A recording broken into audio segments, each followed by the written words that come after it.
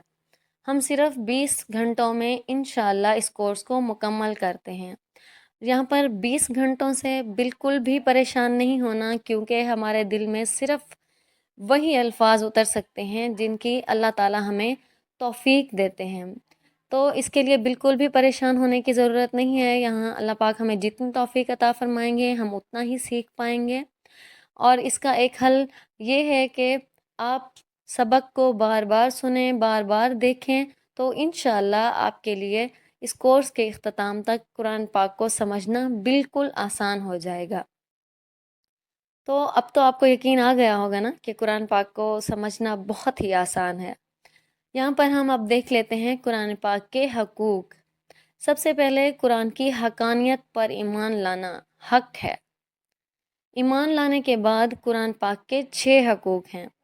جو پہلا حق ہے وہ ہے قرآن کی تلاوت کرنا، یعنی کہ قرآن پاک کو پڑھنا، اور ہم میں سے اکثر لوگ صبح نماز کے بعد قرآن پاک کی تلاوت ضرور کرتے ہیں۔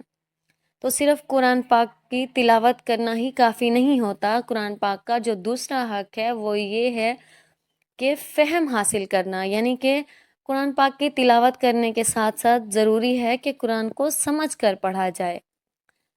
قرآن پاک کا جو تیسرا حق ہے وہ ہے غور و فکر کرنا۔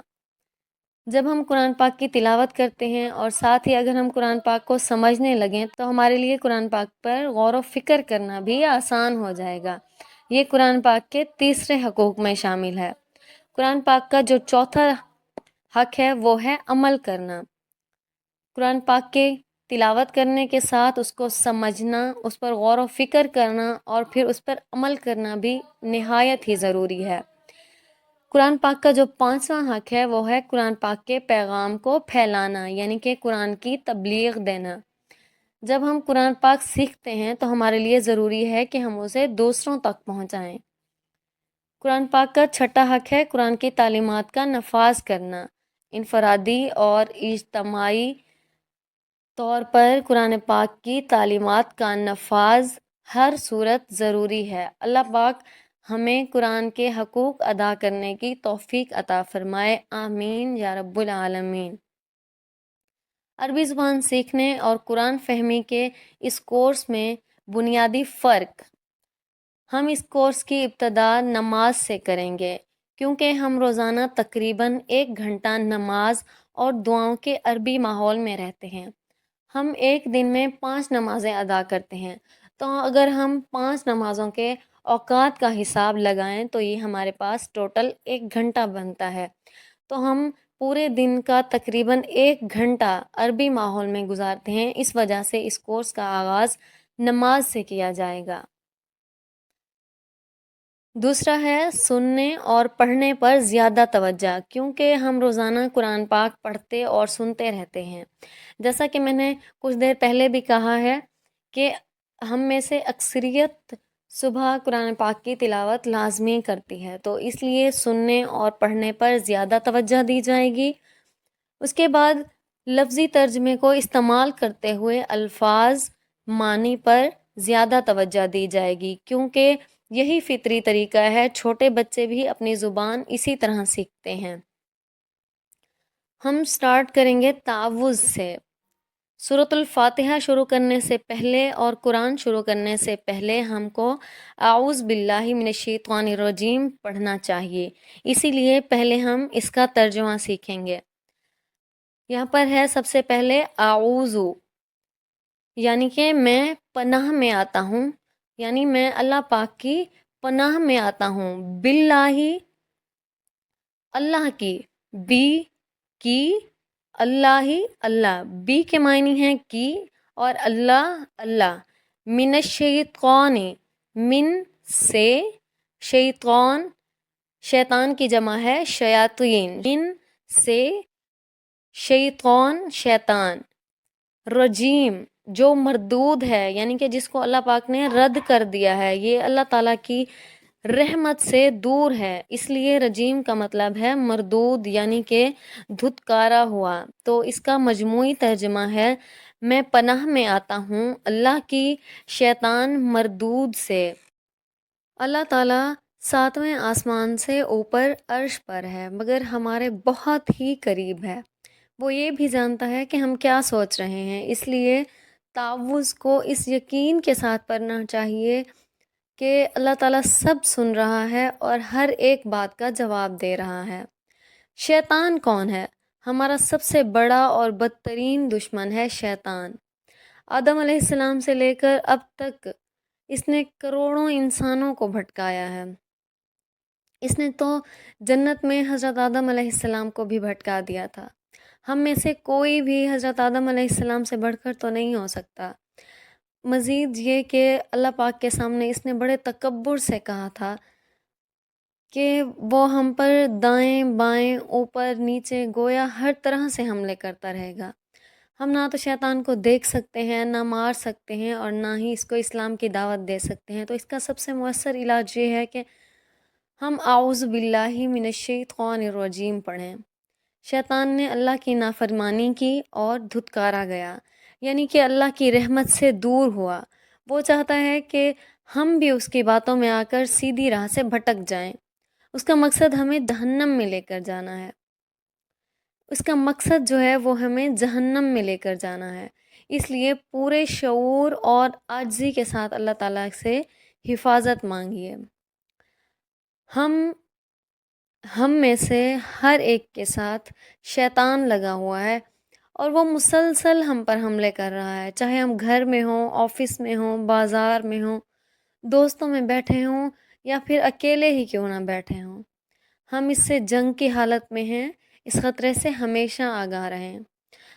ہم تعوذ اور سورۃ الفاتحہ میں 12 اہم عادتیں سیکھیں گے۔ تو اس سبق کے آخر میں ہم جو اچھی عادت سیکھیں گے وہ ہے سیفٹی فرسٹ، یعنی اپنی حفاظت کا انتظام کریں۔ کامیاب انسان کی یہ پہلی عادت ہے کہ وہ اپنی حفاظت کا انتظام کرے۔ تو حفاظت سے مراد ہر اس بات سے محفوظ رہنا جو ہمارے لیے تکلیف کا باعث بنے، ہمیں ذہنی طور پر بے سکون کر دے، ہماری بیماری کی وجہ بن جائے، یا کچھ بھی ایسی بات جس سے ہم پریشان ہو جائیں۔ تو کامیاب انسان ہر اس چیز سے دور رہتا ہے، یعنی کہ خود کو محفوظ رکھتا ہے۔